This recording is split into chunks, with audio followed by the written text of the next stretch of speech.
Hello, BookTube.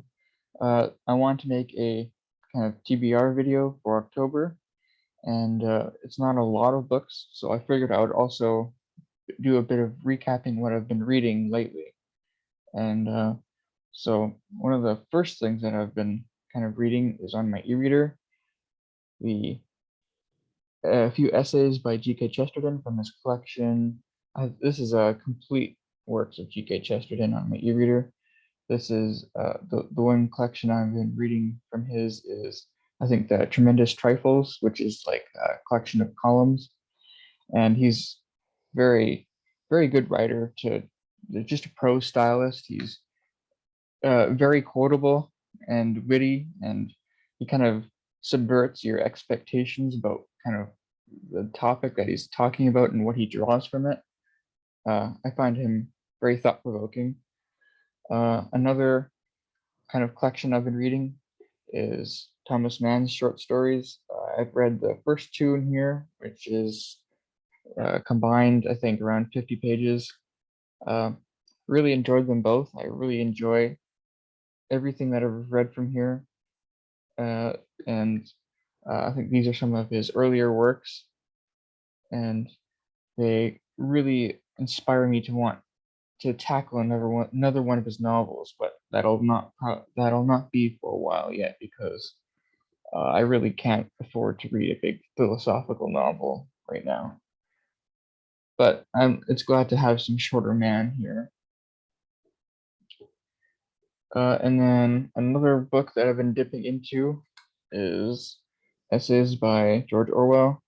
I read, I think, 2 essays from him yesterday, or maybe 3, but the most interesting one was the one on Confessions of a Book Reviewer, which Steve Donahue did a response to, which is why I read this essay first from this collection and then watched his video. And something he said in that video kind of concerned me a bit, when he said that Orwell has a habit of kind of drawing up a straw man to push you to a certain conclusion. And the reason why that concerns me is because Orwell's his novel 1984 is one of my favorite novels of all time.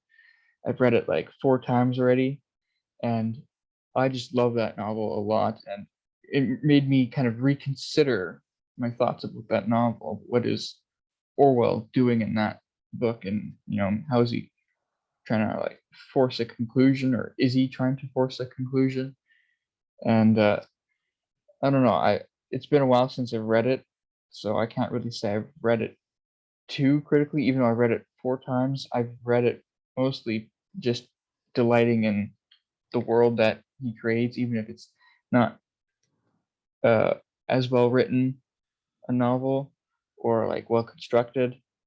And but yeah, I love that novel, and it's tempting to reread it after that. I do have an e-copy on my e-reader I could get to if I really wanted to, but probably not. Another book that I've been reading is Volume 1 of Copleston's History of Philosophy. I think these are, Volume 1 was published a long time ago, 1946. And Volume 1, this is a really long book, but I only got about halfway of Volume 1. It's 500 pages in total, and I got about just over 260 pages because, well, one, it was really slow going, and I'm not, that doesn't put me off. I would prefer if I'd actually read the entire thing, but another thing that made me stop is that I'm reading this for background for my Western canon reading list, which I hope to do another a video on its own explaining what that is and why I keep referencing it. And I want to read the philosophers that he talks about in here, at least most of them. And I just finished the big section, over 100 pages on Plato, and it was I didn't follow a lot of what he was saying, and it didn't help that he was, quoting in some original Greek, just inserting Greek phrases here and there as if the audience knows what their definitions are. But I also didn't want to go too far ahead because the next big section is 100 plus pages on Aristotle. And Plato and Aristotle, I would like to kind of have their ideas that he talks about in here a little bit fresher in my head, and I don't think I'll be getting to Plato and Aristotle for a while. They are after Herodotus and Thucydides on my list, and I have and I only started my list recently, which is the next book that I'm reading. The first book on my Western canon list is the Odyssey. I just started this last week, I think. I'm not terribly far in this because it took me a while to get through Bernard Knox's introduction, which is like on its own 70 plus pages, or just overs, or something like that. Maybe 60 pages. I don't know, something around there. But so yeah, I have the Odyssey that I've been reading. I'm kind of confused because I'm told that Bernard Knox's introductions are always really good for first-time readers, and I'm a first-time reader. This is my first time reading the Odyssey. And last year I read the Fagel's translation of the Iliad, and I also read Bernard Knox's introduction. And both times I just found the introductions kind of scattershot. It seemed like more like he was kind of going into scholarly debates and scholarly interests about the play, or about the poem, instead of giving what I thought would be an introduction where it kind of gives you the story and kind of maybe walks you through the influence of the Odyssey. Instead, he kind of gives you a technical introduction to the poem itself. I don't know, maybe I just have my expectations set differently, and if I kind of appreciated it for what it was, I would understand that maybe it does give a better introduction to the play, or to the, I keep calling it a play, but to the poem. I don't know. Reading and Fagel's translation, I'm not so sure about it. I mean, it's a good, solid translation from what I can tell. I mean, I've only ever read it once, but it doesn't really feel like poetry, and it also doesn't seem, it's not translated in a way that makes me understand why this is so influential, why people love it so much, and not just now, but like over the past few thousand years that this has been around. And but yeah, I'm only about 100 pages into the poem, so there's still a lot of time to ponder about what it's about and the themes.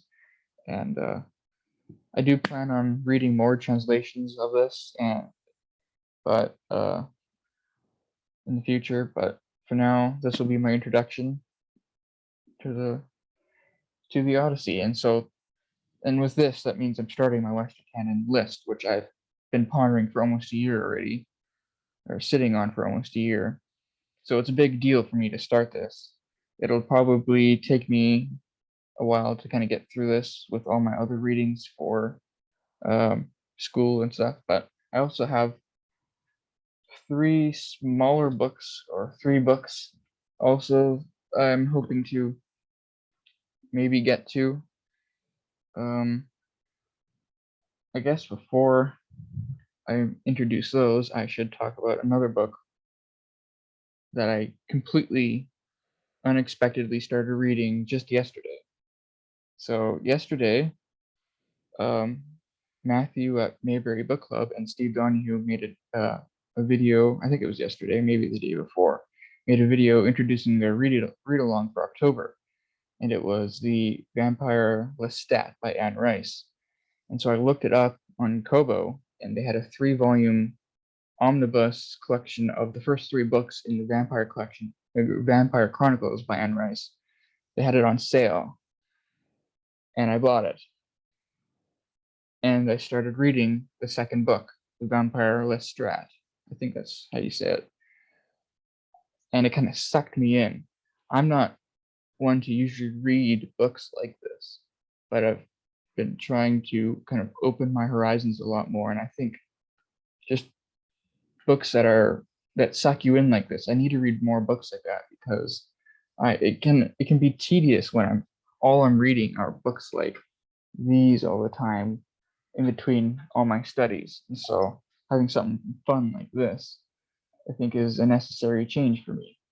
Kind of gets me back into the fun of reading, not just always trying to study on my free time, and I'm really enjoying it right now. It's a lot of fun. So, and then now we finally get to the 3 books that I might get into for October. The most obvious one is the Iliad, which is, the other Homer poem. I plan to read this, maybe start this mid-October, and then just see how long it takes me to read this. This is the next book in my Western canon list. The reason why, I think I explained why I have the Iliad after the Odyssey. It's because I read the Iliad last year, and so this will be a reread, even though this is a completely different translation, because I said I read the Phagos translation last year. This one is in prose, and it has a bit of a strange kind of preface by an editor who says that this translator, which is W.H.D. Rouse, he wanted to write a translation that appealed to schoolboys and non-specialist readers. So it almost kind of reads like a novel, like it's translated almost like a novel, or just informal, maybe colloquial language from the 1930s. This was a 1930s translation. It's a really nice cover too. So that'll be interesting to read. And then I have 2 other books that I intend to, and they're both really short. The first one is was it An Experiment in Criticism by C.S. Lewis. This book is a book I've been wanting to read for a while. I have a lot of C.S. Lewis, and a lot of it is his religious writing. This one is not religious writing. This is a book about books, from what I understand, about why we read, and kind of recollections on reading, and how, and his thoughts on different books. I think it's really short. It's just under 150 pages, and big text, so it really shouldn't take long. And like G.K. Chesterton, I love C.S. Lewis's writing, so that should be a treat, really, to get into this. I don't know if I'm going to read this after the Iliad, or if I'll read this after or before or after I finish the Odyssey. I'm not entirely sure yet. And then the last book on my TBR list is Night by Elie Wiesel, which I'm pretty sure I'll need to read this for school. I'm not entirely sure yet, but even then I should just read it now to get it underneath my belt in case I do end up having to read this.